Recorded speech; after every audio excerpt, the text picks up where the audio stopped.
Hello students. आज की class के अंदर हमें जेई 2020 का एक और क्वेश्चन डिस्कस करना है। 1 जनवरी को पूछा गया था ये।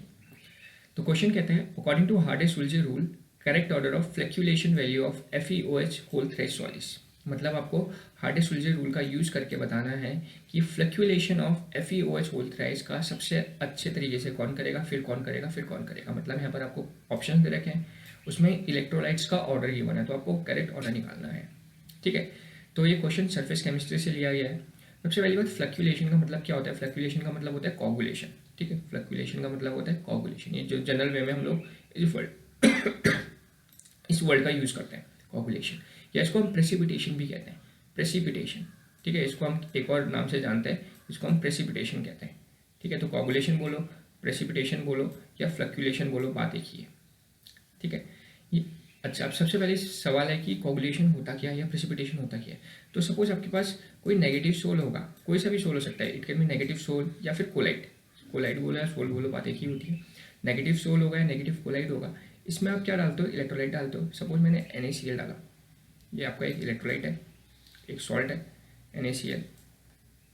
अब NaCl के दो पार्ट होते हैं, Na पॉजिटिव होता है और Cl में नेगेटिव होता है। तो जरा देखो, जैसे ही तुम इस नेगेटिव सॉल्ट के अंदर NaCl डालते हो, तो क्या होगा, इसका positive electrolyte that is Na, इसको क्या करेगा, ये नेगेटिव ऑलरेडी थे, नेगेटिव, ये सारे के सारे इलेक्ट्रोलाइट जो हमारे सॉल्ट थे, ये कौन से थे, नेगेटिव सोल्ट थे। इस सॉल्यूशन के अंदर, इस कोलाइट के अंदर नेगेटिव सोल्ट थे। जैसे आपने पॉजिटिव पूरा इलेक्ट्रोलाइट डाला, इलेक्ट्रोलाइट का जो पॉजिटिव पार्ट होता है वो इस नेगेटिव पार्ट को क्या करेगा, नेगेटिव पार्ट के साथ रिएक्शन करके क्या बना देगा, प्रेसिपिटेट बना देगा। ये बना दिया आपके प्रेसिपिटेट। बस समझ गए। इसी प्रोसेस को हम बोलते हैं कोगुलेशन। इसी प्रोसेस को कहा जाता है कोगुलेशन की। और जब कोलाइड में या सॉल्ट में इलेक्ट्रोलाइट डालते हैं और तुम्हारा प्रेसिपिटेट तैयार हो जाता है, उस प्रोसेस को हम कहते हैं फ्लक्चुएशन, कोगुलेशन या प्रेसिपिटेशन। ठीक है, मैं डेफिनेशन लिख देता हूँ इसके लिए। तो कोगुलेशन, प्रेसिपिटेशन या फ्लक्चुएशन क्या होता है, the process of making precipitate of colloid. Precipitate बनाना है किसका, कोलाइड का, precipitate of colloid by adding suitable electrolyte. Electrolyte डाल के उसका क्या बनाना है, प्रेसिपिटेट बनाना है। इतनी बात समझ आ गई। अब यहाँ पर हार्डे-सुल्जे रूल्स के अकॉर्डिंग हम इसको काम करवाते हैं। तो हार्डे-सुल्जे रूल क्या कहते हैं, हार्डे-सुल्जे रूल के 2 पॉइंट्स हैं। फर्स्ट पॉइंट कहता है हार्डे-सुल्जे का, negative part of the electrolyte will coagulate the positive sol and positive part of the electrolyte will coagulate the negative sol. जो देखो, इलेक्ट्रोलाइट का क्या है, पॉजिटिव पार्ट है, इसने किसको कोगुलेट करा है, नेगेटिव सोल को कोगुलेट करा है। तो सोचो, अगर नेगेटिव पार्ट इलेक्ट्रोलाइट का होगा, वो किसको कोगुलेट करेगा, कोई सोल हमारा पॉजिटिव सोल होगा उसको कोगुलेट करेगा। पॉजिटिव सोल सोल को कौन कोगुलेट करेगा, इलेक्ट्रोलाइट का नेगेटिव पार्ट करेगा ना, ये करेगा इसको। तो ये था हार्डे-सुल्जे का पहला पॉइंट। लिख देता हूँ यहाँ पर मैं, negative part of the electrolyte will coagulate the positive sol and positive part of the electrolyte will coagulate the negative sol. ये बात समझ आ गई। ओके, सेकंड पॉइंट कहता है, greater the charge on the ions. Ions में देखो, electrolyte करने के लिए, कोगुलेट करने के लिए कौन सा चाहिए, एक आयन ही चाहिए। यहाँ पर Na+ आयन चाहिए, तो मतलब ये क्या है, आयन है। तो आयंस में जितना ज़्यादा चार्ज होगा उतना ज़्यादा उसकी क्या होगी, कोगुलेटिंग पावर होगी। ठीक है, ये इसका सेकंड पॉइंट था। Greater the charge on ion, greater it's coagulating power. मतलब सपोज दो आयन है तुम्हारे पास, एक Na, जैसे सपोज ये वाला एग्जांपल लेते हैं, हमारे पास दो आयन है, एक Na+ हो गया और एक Mg2+ हो गया। ठीक है, एक Na+ यहाँ पर लिखा हुआ है, दूसरा एग्जांपल है सपोज Mg2+। तो बताओ ज़्यादा अच्छे से कौन कोगुलेट करेगा, तो डेफिनेटली जहाँ ज़्यादा चार्ज है। तो यही बोला गया है, greater the charge on ion greater it's coagulating power. जितना ज़्यादा आयंस में चार्ज होगा उतनी ज़्यादा उसकी पावर होगी। ठीक है, इसके लिए एग्जांपल देखते हैं।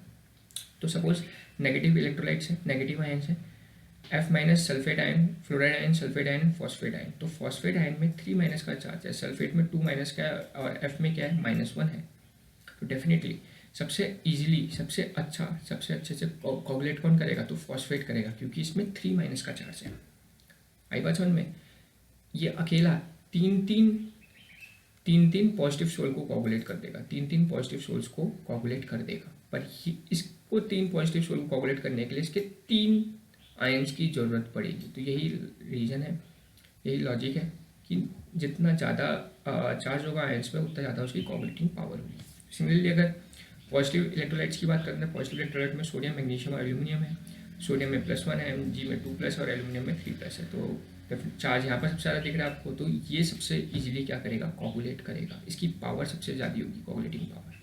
समझ रहे हो, जितना ज़्यादा चार्ज होता है उतनी ज़्यादा कोगुलेटिंग पावर होगी। खुद सोचो, इसका एक में कितना है, 3+ चार्ज है, मतलब ये अकेले 3 नेगेटिव कोलाइड्स के साथ रिएक्शन कर सकता है। पर सोडियम में एक में क्या है, +1 चार्ज है, मतलब ये एक ही नेगेटिव कोलाइड के साथ रिएक्शन करेगा। तो पावर किसकी है, इसी की तो ज़्यादा ना, 3 के साथ अकेले रिएक्शन कर रहे हैं। ठीक है, अब यहाँ पर एक लॉजिक और आता है, कोगुलेटिंग वैल्यू। तो अब मुझे खुद ही बताओ आप लोग सोच के कि अगर मैं सोडियम और एल्यूमिनियम 2 लेता हूँ, इनमें कम अमाउंट मुझे क्या लेना पड़ेगा ताकि कोगुलेशन हो जाए? तो डेफिनेटली एल्यूमिनियम को कम अमाउंट में लेना पड़ेगा, क्योंकि एल्यूमिनियम एक में +3 चार्ज है। और सोडियम का यूज़ करूँगा तो सोडियम का मुझे थोड़ा ज़्यादा अमाउंट लेना पड़ेगा। मतलब कोगुलेटिंग पावर जिसकी ज़्यादा है उसकी अमाउंट मुझे कम लेनी पड़ रही है, काम बन जा रहा है, क्योंकि एक में 3+ है, मतलब उसकी कोगुलेटिंग वैल्यू क्या है, कम है। तो यहाँ से रिलेशन बनता है, it is inversely proportional, coagulating value is inversely proportional to coagulating power. ठीक है, ये आप लोग ध्यान रखेंगे, coagulating value is inversely proportional to coagulating power. इतनी बात समझ आ गई। अब ये क्वेश्चन इसी में बेस्ड है। तो सबसे पहले देखते हैं हमें सोल कौन सा गिवन है, FeOH होल थ्राइस। तो FeOH होल थ्राइस होता है पॉजिटिव सोल, ये पहले पता होना चाहिए सबको, आई होप पता ही होगा सबको। तो पॉजिटिव सोल है तो आपको नेगेटिव इलेक्ट्रोलाइट चाहिए। तो नेगेटिव इलेक्ट्रोलाइट पहले वाले के केस में क्या बनेगा, CrO4 और 2 है तो 2- बन जाएगा, तो CrO4 2- बनेगा। सेकेंड में FeCN6, इसके कॉरस्पॉन्डिंग क्या बनेगा, 3 है तो 3- FeCN6 3-। थर्ड वाला क्या बनेगा, NO3, और इसके कॉरस्पॉन्डिंग कुछ नहीं है, मतलब 1 है तो 1-। और इसमें क्या बनेगा, Br-, और इसमें क्या बनेगा, Cl-। ठीक है, नेगेटिव इलेक्ट्रोलाइट्स, नेगेटिव आयंस बन गए हैं। ये इलेक्ट्रोलाइट थे हमारे पास, ये सब में ये इलेक्ट्रोलाइट है, तो इलेक्ट्रोलाइट्स से मैंने नेगेटिव आयंस बना दिए। ठीक है, नाउ आप चेक करो, पॉजिटिव सोल है, पॉजिटिव सोल है, इसको कौन कोगुलेट करने वाला है, नेगेटिव आयंस करेंगे। तो नेगेटिव आयन गिवन हो गया मेरे पास 4, 1 2 3 4 5 नेगेटिव आयंस गिवन है क्वेश्चन के अंदर। तो देखो सबसे ज़्यादा कौन करेगा, कोगुलेटिंग पावर सबसे ज़्यादा किसकी होगी, तो दिख रहा है हमें साफ साफ, हार्डे-सुलजे रूल, सेकंड रूल लग जाएगा। 3- चार्ज है तो इसकी पावर सबसे ज़्यादा होगी। उसके बाद किसकी होगी, CrO4 2- की होगी। और इन तीनों में देखो -1 चार्ज है, मतलब इन तीनों की पावर क्या होगी, सेम होगी।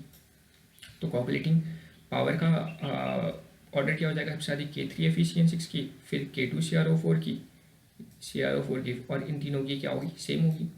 पर क्वेश्चन के अंदर हमें क्या पूछी गई है, कोगुलेटिंग वैल्यू पूछी गई है, करेक्ट ऑर्डर फ्लक्चुएशन वैल्यू, मतलब कोगुलेटिंग वैल्यू पूछी गई है। तो कोगुलेटिंग वैल्यू सबसे ज़्यादा किसकी होगी, रिवर्स कर देंगे ऑर्डर, मतलब इन तीनों की वैल्यू क्या होगी, सबसे ज़्यादा होगी। मतलब सबसे ज़्यादा होगी, फिर इसकी होगी, और सबसे कम वैल्यू किसकी होगी, इसकी होगी। मतलब इसकी K3 FeCN6 की थोड़ी सी अमाउंट में, इसकी थोड़ी सी अमाउंट में कोगुलेशन बहुत जल्दी हो जाएगा, तो इसकी कम अमाउंट हमें लेनी पड़ेगी। तो कोगुलेटिंग वैल्यू का आंसर ये हो जाएगा। सो ऐसा ऑप्शन कौन सा दिख रहा है हमें, सबसे ज़्यादा किसका होगा, AlC, यस। तो third will be your option, तो आपका आंसर थर्ड हो जाएगा। ठीक है, तो किसी को कोई डाउट है तो आप लोग पूछ सकते हैं। Thank you.